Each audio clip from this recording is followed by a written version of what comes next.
Hi, so everybody wants to have a bit of a view inside the tech room and the engine room. Obviously this is used, it's not in showroom condition because I actually use it. So yeah, walk down, the first thing you'll notice is there's heaps of headroom. It really is like a ship's engine room here. So on the left we have 616 litres of water, 600 of diesel, and on this boat we have this Onan Cummins generator, which is phenomenal, by the way. Very quiet. And what I've installed is this washer dryer. One thing I'd say though, you know, the door doesn't open all the way, but it's fine. It it serves its purpose. And then I tighten this down if we're underway. One thing I'd say, my advice to you all, if you're thinking of getting a washer or a washer dryer,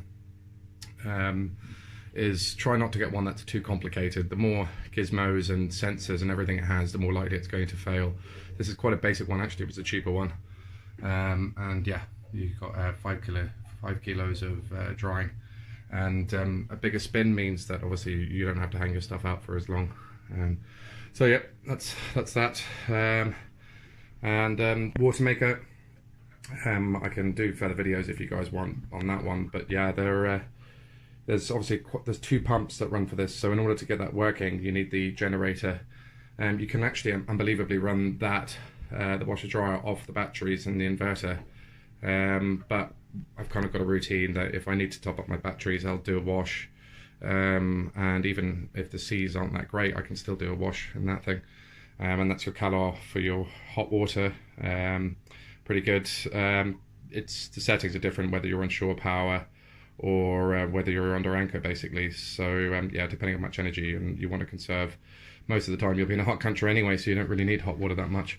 Behind my baskets here I've got those are these, you know, the membranes for the high pressure water maker. What I would say is, after much ado I've discovered that this is actually the inlet for the bilge pump, so I've added a one-way non-return valve and extra hosing, and the water was actually coming up, going round and coming back in down the steps where the bilge pump is located. Something I'd say which is a bit weird, the bilge pumps are located, I'm not sure if you can see, on a plinth there with the float switch, being on a little bit of a high level, they presumably do that to try and protect the hull from any drills or whatever. But yeah, what that means is that you're going to have more water in before they're activated. So what's interesting is that what is actually the true bilge, in my view, well, the water falls after all this drama and much ado, is actually down underneath the mast. So I've installed a suction pump here, which I don't use now that much now because yeah, now we found where the water was coming from. So yeah, this is the additional suction pump that I use, and it runs off the generator battery. Just makes things a little bit easier. I was getting quite tired, particularly in the rough seas, being down here pumping water out.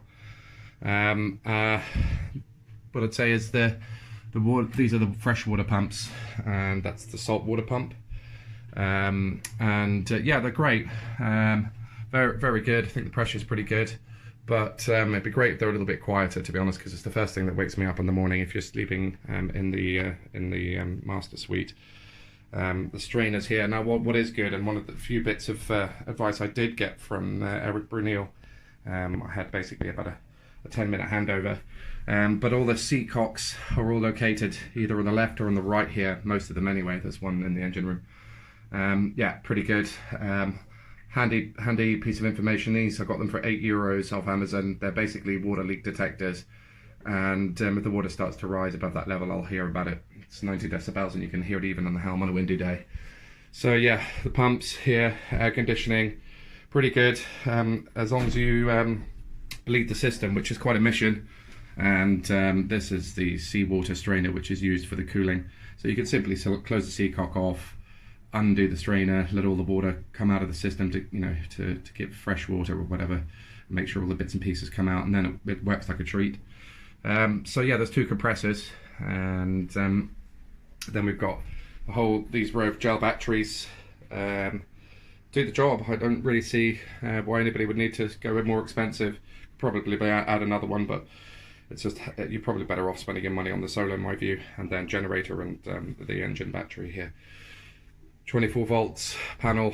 I'm only really ever down here if the winch, if somebody happens to overpower one of the winches, then it'll trip out and you just nip downstairs and get it back on again. Sometimes in the beginning and a little bit now, like at the moment, sometimes the radar can draw a little bit too much power, and what you'll notice is over here is the, by looking at those 3 lights as part of my, that's basically, for all the world, the B&G just uses computer technology, and that's your local area network. It's a bit like a router. That is a router, by the way, and it's totally rubbish. Wouldn't bother getting one of those. The idea was that these are meant to extend the network Wi-Fi, like bridging. Just don't bother. It's really not worth it, and has a 4G card in it if you need it. Just use your telephone, it's fine. But this is great. So you come down here, you can see that everything's working with the 3 flashing lights there. And then the mast, everything that's in the mast goes all the way up there, obviously. Water was coming in a bit in very rough seas, and very easily fixed by just going up on deck and putting a little bit of self-expanding foam. And yeah, this is an interesting one called the permutation box.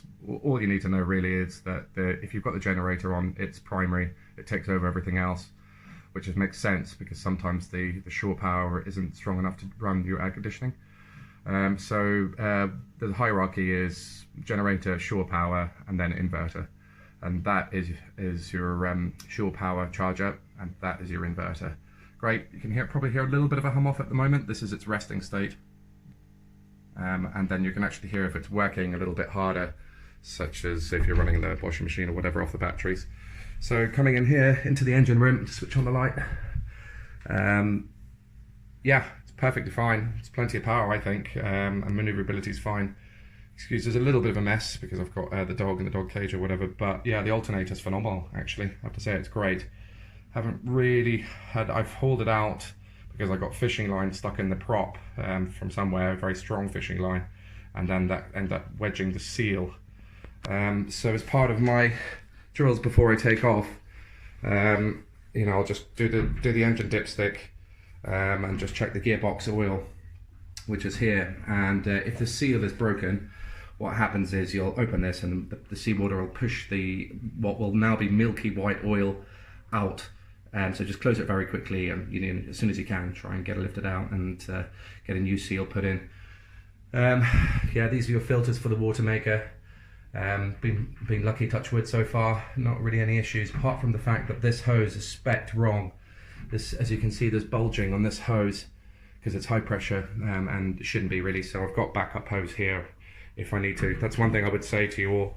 Have enough hose to replace all the hoses on your boat, because inevitably this one has failed twice. Yeah, that got me ticking over, but I have a high pressure hose that I can change it out for. And that's pressurizer. You can see I've labelled things, but diesel heater, diesel exhaust, pressurizer, and I believe that's actually the pressurizer for the air conditioning, not the hot water. So yeah, steering quadrant up here. What you have to do after a little bit of while, because the splicing here is going to, you know, sort itself out and tension itself up, you actually have to just every so often just keep a little bit of tension on the blocks so that they don't hit each other, and then also your autopilot will be more effective. And speaking of autopilot, there's your autopilot, and there's the servo for the autopilot and the ram. Yeah, I had some major drama about that one because it was just very irritating. It wouldn't hold the course that I wanted. Yeah, it wasn't about overpowering the main sheet or anything. It was just simply because there was a setting that wasn't put properly on this. So eventually, after much ado, we got there. And then what I would show you is down here. I think, you know, those are the middle rear steps there, and this is obviously the rudder just here in the middle. And what I'd say is that, like they do in the 65, would probably be quite a good place to put a dinghy in. You could easily fit a small dinghy in there, or even hide away a smaller kayak. So yeah, a bit of a wasted space in my view, but I'm using it for storage. So yeah, that's pretty much it really. Can't really think of anything. What I was saying about the this holding tank is that unfortunately every single one I've had so far had leaked, so that's why I'm kind of got over emotional with the Sikaflex. This is just the holding tank for the Master Suite. Each individual hull has its own tank, although the shipyard would like the each individual hull to be watertight, in fact it wasn't, and so it's ironically a good test to see where the water could travel from the very forepeak down into the bathrooms in each individual toilet. So now it is watertight because I can't really put much more Sikaflex on it. But yeah, I hope that's of some help. One thing I would just add on the end of my video, I've just remembered, is that I'm probably going to get around to installing a guard here, because if that engine's running, you're walking through these steps to belts right in front of your face. So yeah, that's not particularly safe in my view. So I'll definitely do something about that later.